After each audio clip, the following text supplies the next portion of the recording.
Now I am going to explain what is integrator.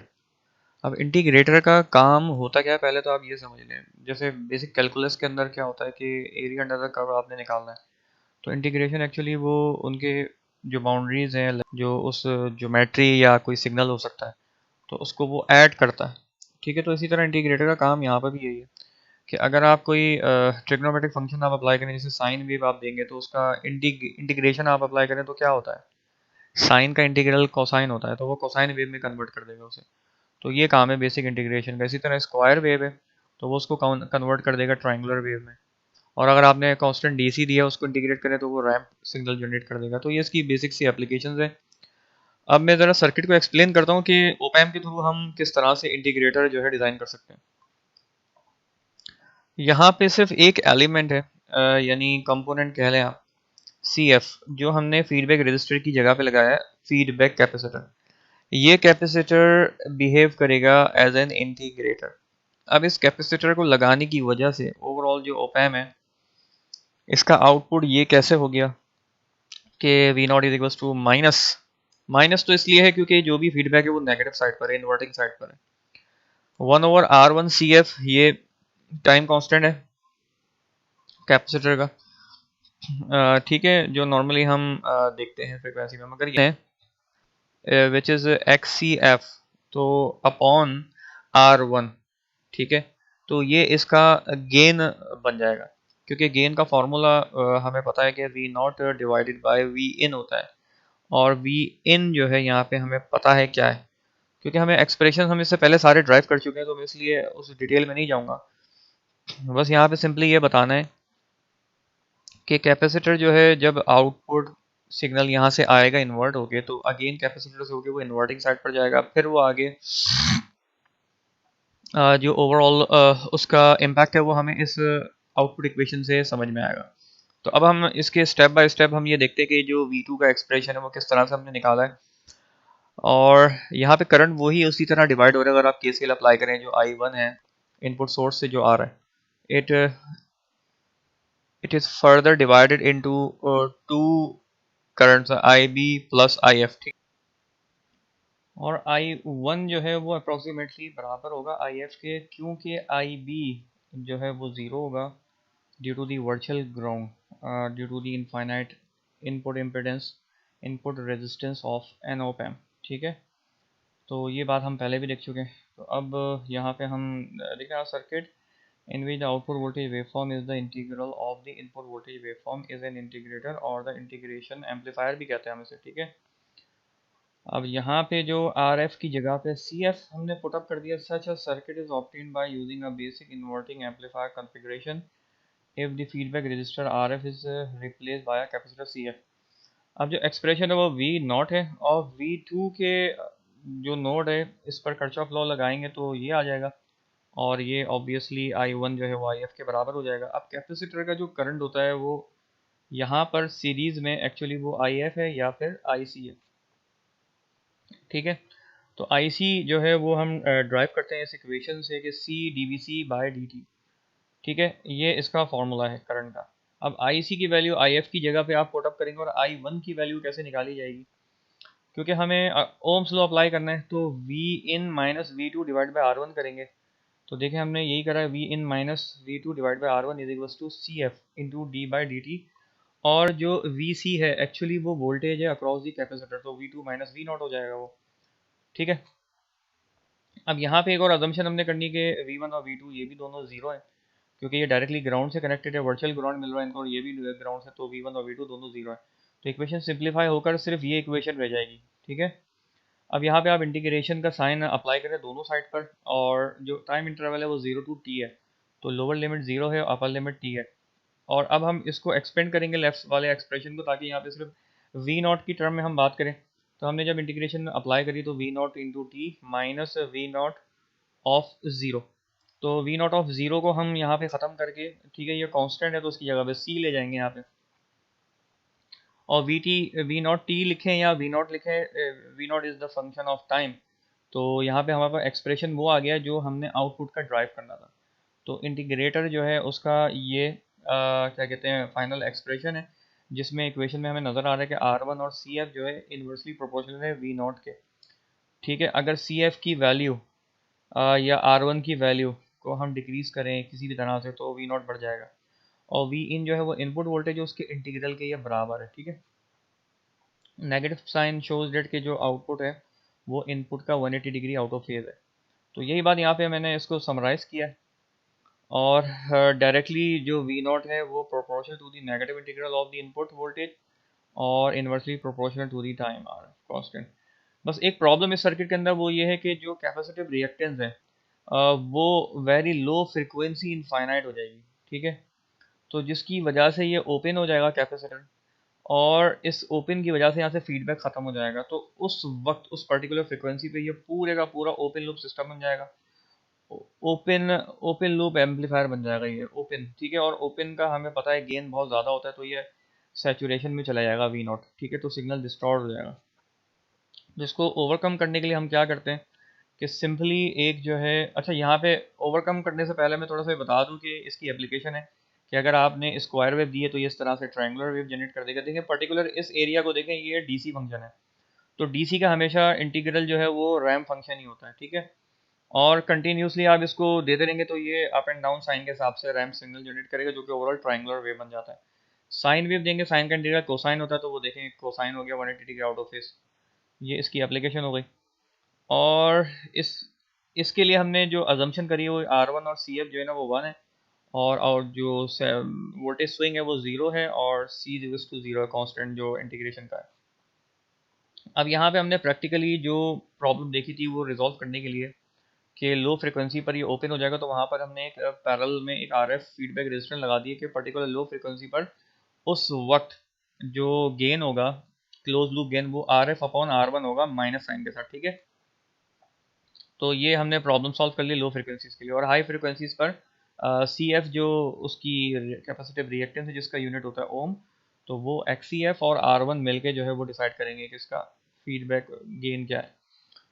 अच्छा, यही wording मैंने यहाँ पे लिखी है जो मैं आपको समझा चुका हूँ। तो हाई वैल्यू रेजिस्टेंस RF हमने पुट अप कर दिए। Here RF limits the very high gain at low frequency. ठीक है, ये भी हमने कर लिया। Stability means a constant gain as frequency of the input signal changes over certain range। यानी अगर लो फ्रिक्वेंसीज हैं तो वहाँ पे अगर प्रॉब्लम आ रही है तो वहाँ पे भी स्टेबिलिटी आ गई। इसी तरह अगर हाई फ्रिक्वेंसी हम सिग्नल दे रहे हैं तो CF जो है वो उसकी कैपेसिटिव रिएक्टेंस जो है वो कम हो जाएगी, तो जिसकी वजह से क्या कहते हैं वहाँ पे जो उसका गेन है वो चेंज हो जाएगा उस हिसाब से। तो एट लो फ्रिक्वेंसी जो गेन है ना वो माइनस RF अपॉन R1 है, जो मैं आपको ऑलरेडी बता चुका हूँ, which is gain of the inverting amplifier with feedback. अब यहाँ पे इसका ज़रा रेस्पॉन्स देख लें, गेन वर्सेस फ्रिक्वेंसी। देखें RF upon R1 into D B, जो स्लोप है ना वो हम dB में देखते हैं, और ये जो आपको ब्लैक कलर का कर्व नज़र आ रहा है ये एक्चुअली ये है। ठीक है, मैक्सिमम जो गेन है वो 40 है, और ये RF upon R1 dB minus 3 dB, 3 dB actually 70.7% of the actual जो रिस्पॉन्स है उसका होता है, और यहीं से इसकी क्रिटिकल फ्रिक्वेंसी कैलकुलेट होती है हर फिल्टर की। ठीक है, तो इसी तरह इसी वजह से हम बार बार जो है 3 dB की बात कर रहे होते हैं। तो ये वो पॉइंट है जहाँ पे ये एक्चुअली अपनी मैक्सिमम गेन का ये 70.7% है, और इसी तरह से ये एक्चुअल रिस्पॉन्स आ गया। ये जो स्ट्रेट लाइन आ रही है ना बेसिक इंटीग्रेटर का रिस्पॉन्स है, और ये जो डॉटेड लाइन है ये आइडियल रिस्पॉन्स है प्रैक्टिकल इंटीग्रेटर का। तो जस्ट यहाँ पे ये बताया कि जो FA है वो निकाली गई है, जो इसकी क्रिटिकल फ्रिक्वेंसी है वो 70.7% यानी 3 dB पे निकाली गई है, और यहाँ से लेके यहाँ तक जो कि FB है ये इसकी जो है ऑपरेटिंग फ्रिक्वेंसी रेंज है। ठीक है, तो गेन रिड्यूस टू 0 dB है, और हमें कंडीशन ये रखनी होती है कि FB जो है वो एक्चुअली कितने टाइम्स बड़ी होनी चाहिए FA से 10 टाइम्स, या कि उससे बराबर हो या उससे बड़ी हो। ठीक है, अब यहाँ पे न्यूमेरिकल है, यानी इस न्यूमेरिकल को हमें ये देखकर अंदाज़ा लगाना है कि ये इसमें हमने करना क्या है। देखें इन द सर्किट जो भी था R1CF, अगर आपको फिगर गिवन है R1CF तो उसको देख के आपको पता चल जाएगा कि आप इंटीग्रेटर है, और input is a step DC, यानी सिंपल है कि डीसी है, और जो कि आपको फिगर में यहाँ गिवन है कि डीसी वोल्टेज दिए जा रहे हैं इनपुट पर कांस्टेंट डीसी 2 वोल्ट, और 0 से लेके 4 सेकंड्स तक, इसका मतलब है 4 इंटरवल्स हो गए। अब हमने करना है क्या, आउटपुट वोल्टेज निकालना है और स्केच करना है। Assume that the op amp is initially nulled. ठीक है। और अब आप ये देखें इसका, हमने इसको करना क्या, इसकी आउटपुट इक्वेशन हमें जो है वो सर्किट देख के समझ में आ रहा है कि ये इंटीग्रेटर है, तो इंटीग्रेटर की इक्वेशन क्या होती है, V not is equal to -1/R1 × CF। अब R1 CF तो 1 ले लिया तो सिंपल है ये, तो वो 1 हो गया। अब माइनस इंटीग्रल ऑफ वी इन क्या है, वी इन हमारा स्टेप डीसी वोल्टेज जो 2 वोल्ट है। ठीक है, तो 2 आ गया वी इन की जगह पर, उसका जब हम डी टी लेंगे with respect to zero, sorry जो लिमिट्स है उसकी 0 to T है, टी जो है वो 4 है, तो इसका मतलब है हमें इनिशियली ब्रेक करना होगा इंटरवल्स को 4 में, 0 to 1 second, 1 to 2 second, 2 to 3 second और 3 to 4 सेकेंड, और वी इन जो है इन सब से मल्टीप्लाई होगा। तो जब हम इसका इंटीग्रल लेंगे तो आपको पता है इंटीग्रल ऑफ डी टी होता है टी, तो चारों में टी आ जाएगा, और जब लिमिट अप्लाई करेंगे तो 1 - 0 डिफरेंस आएगा 1, 2 - 1 का डिफरेंस भी 1 है, 3 - 1 का डिफरेंस भी 1 है, और 4 - 3 का डिफरेंस भी 1 है। ठीक है, तो इस तरह से जब आप इसका फाइनल रिजल्ट निकालेंगे तो वो सम आ जाएगा, यानी हर सेकंड के बाद 2 वोल्ट का इंक्रीमेंट आ रहा है तो वो -8 वोल्ट पे जाके रुक जाएगा। तो जब आप इसको कैलकुलेट करेंगे, मतलब सॉरी स्केच करेंगे, तो वो इसी तरह से स्केच होगा कि हर सेकंड के बाद 2 वोल्ट का इजाफा करते चले जाएं, हर सेकंड के बाद 2 वोल्ट का इजाफा करते जाएं, तो कांस्टेंट जो रेट है उससे वो आगे बढ़ रहा है नेगेटिव साइन के साथ, क्योंकि 180 डिग्री आउट ऑफ फेज है, तो इस वजह से ये रैम्प सिग्नल बन गया। ठीक है, तो स्लोप जो रैंप है ना वो 2 - 2 वोल्ट पर सेकेंड है। अब हम डिफरेंशिएटर को देखते हैं। डिफरेंशिएटर जो है ये उसका अपोजिट होता है, यानी डिफरेंस और रेट ऑफ चेंज, और इसका सिंपल जो कॉन्फ़िगरेशन है वो सी जो है अपनी जगह को स्वैप कर लेता है रेजिस्टेंस के साथ, तो रेजिस्टेंस अब फीडबैक बन जाती है और C1 जो है यहाँ पे आ जाता है। फार्मूला सारे के सारे वही हैं, यानी अगर आप आई बी को देखें तो वो आई सी जो है कर्चॉफ लॉ अप्लाई करें तो I C is equals to I B plus I F, फिर आई बी ज़ीरो है दोनों, यहाँ से भी आई बी ज़ीरो आ रहा है, तो आई एफ जो है वो बराबर हो जाएगा आई सी के। तो इसी तरह से हम इसको ब्रेक डाउन करेंगे, और अब हमने ये देखना है कि आर वन यानी आर एफ और सी वन जो है ये कैसा आ गया, और D V in by D T ये कैसा हो गया। ठीक है, so output waveform is the derivative of the input waveform. It may be constructed from a basic inverting amplifier if the input resistor R1 is replaced by a capacitor C1. The expression for the output voltage can be obtained by कोई KCL apply किया तो IC बराबर IF आ गया, तो IC की value हमें पता है कि C1 D by dt, और यहाँ पे वोल्टेज जो है वो एक्चुअली V in और माइनस V2 होंगे, is equals to V2 - V not करके हमने IF की जगह पे ओम्स लॉ लगा दिया है, डिवाइड बाय RF। ठीक है, अब V1 V2 को आप जीरो कर दें तो सिंप्लीफाइड हो जाएगा, और एक्सप्रेशन आपके पास ये बन जाएगा V not is equal to -RF C1 dV in by dt। तो देखें यहाँ पे हमने ये एक्सप्रेशन भी ड्राइव कर लिया है जो डिफरेंशिएटर का होता है, तो हमारा काम यहाँ पे ख़त्म हो गया। मगर यहाँ पे थोड़ा सा हमें प्रॉब्लम एक और जो फेस करने के लिए अब है, जो हमें तैयार होना चाहिए कि C1 जो है वो लो फ्रिक्वेंसी पर वो अगेन इनफाइनाइट हो जाता है, ब्लॉक कर देता है, चलें ये कोई प्रॉब्लम नहीं है, मगर फीडबैक तो कनेक्टेड है तो फीडबैक तो इसके साथ रहेगा, तो इसका मतलब ओपन लूप में ये कन्वर्ट नहीं होगा, तो वो प्रॉब्लम तो इसके अंदर नहीं है। मगर इसमें दूसरी प्रॉब्लम है कि अगर मैं हाई फ्रिक्वेंसी सिग्नल दूंगा तो ये बिल्कुल ज़ीरो इसकी हो जाएगी कैपेसिटिव रिएक्टेंस, और जिसकी वजह से जो हाई फ्रिक्वेंसी अगर नॉइजी सिग्नल है तो वो ओवरलैप हो जाएगा एक्चुअल सिग्नल में। तो इस प्रॉब्लम को जो है वो ओवरकम करने के लिए कि क्या करा जाएगा, तो वो प्रैक्टिकल इशू है। अच्छा, यहाँ पे हम देख लेते हैं कि the output negative rate of change in the voltage differentiator perform the reverse of the, ये ठीक है, आप कोसाइन वेव अगर आप देंगे तो वो साइन वेव यानी इन्वर्स कर देगा, अगर ट्रायंगुलर वेव देंगे तो वो स्क्वायर वेव जनरेट करेगा, ये इसकी एप्लीकेशन की बात आ रही है। इसमें प्रॉब्लम वही है जो मैंने आपसे डिस्कस करी है कि डिक्रीज हो जाएगा विद इंक्रीज इन फ्रिक्वेंसी, और देखें जो गेन है ना इसका वो बराबर है R F upon x C one, R F और upon x C one, X C one जो है वो इसकी कैपेसिटिव रिएक्टेंस है। जब आप हाई फ्रिक्वेंसी देंगे ये लो हो जाएगा तो गेन भी बढ़ जाएगा, तो ये भी अनस्टेबिलिटी की तरफ चला जाएगा। ठीक है, और इसको सॉल्व करने के लिए हमने क्या करा है कि एक रेजिस्टेंस लगाई है इसके साथ इनपुट पर, और फीडबैक के साथ भी एक कैपेसिटर लगा दिया। ठीक है, अब इसका बेनिफिट क्या होगा तो ये हम इसको देखते हैं। और दूसरी बात ये कि इस ग्राफ को अगर आप देखें तो यहाँ पे ये वही गेन और फ्रिक्वेंसी का जो है वो रिलेशनशिप है, कि यहाँ से आपने फ्रिक्वेंसी बढ़ाई और 10F पर लेकर गए, अभी भी जो गेन है ना वो इसका ज़ीरो है, क्योंकि जो C1 है वो अभी भी ओपन पाथ जो है वो परफॉर्म कर रहा है, बिहेव कर रहा है, क्योंकि फ्रीक्वेंसी अभी काफ़ी लो है, तो लो फ्रीक्वेंसी सिग्नल तो यहाँ से नहीं गुजर रहा है। फिर आपने फर्दर फ्रीक्वेंसी इनहेंस करी, 100 कर दी, यानी 10 की पावर 2 का मतलब है 100 F। तो जो भी फ्रीक्वेंसी थी उसको 100 से मल्टीप्लाई कर रहे हैं, ठीक है। तो या मतलब 100 टाइम्स, तो वो एफ बी पर पहुंच जाएगा, एफ बी पर उसका गेन हो जाएगा 20। तो इसका मतलब ये कि ऐसा पॉइंट है कि ओवरऑल इसका जो मैक्सिमम जो ऑपरेटिंग फ्रीक्वेंसी वो यहाँ टी से लेकर 10 की पावर 4 तक है, उसका बिल्कुल सेंटर पॉइंट है ये। तो ये वो पॉइंट है जहाँ पर सी एफ और सी वन इनका जो प्रोडक्ट है वो बराबर हो जाता है। अगर आप देखें इस एक्सप्रेशन को, यहाँ पे मैंने लिखा है एफ ए वो एक्सप्रेशन है जो सिर्फ 1/2 पाई आर एफ सी वन को शो कर रहा है, और यहाँ पर जो सी वन है वो ओपन ही परफॉर्म कर रहा है, तो कोई करंट फ्लो या गेन आपको नहीं मिलेगा।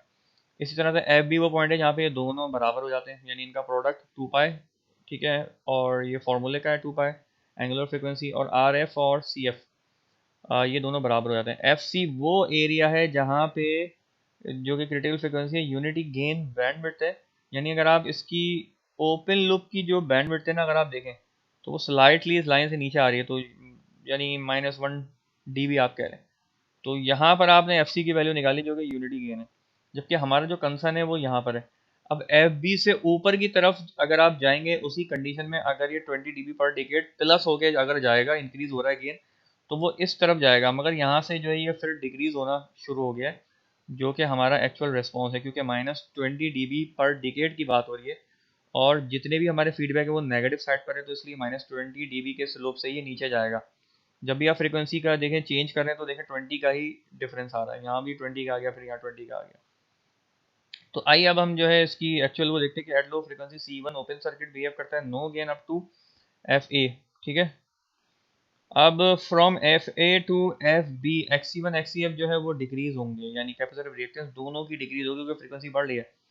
Hence from C one the V not will increase, यानी सी वन तो इनपुट साइड पर लगा है, तो जो क्या कहते हैं वी नॉट है वो इसकी वजह से इंक्रीज होगा, मगर जो फीडबैक कैपेसिटर है उसकी वजह से वी नॉट जो है टेन टू डिक्रीज हो जाएगा, क्योंकि वो फीडबैक का जो गेन है उसको कंट्रोल करके और उसमें यूँ समझ लें डिक्रीमेंट कर रहा है, बैलेंस कर रहा है, ठीक है।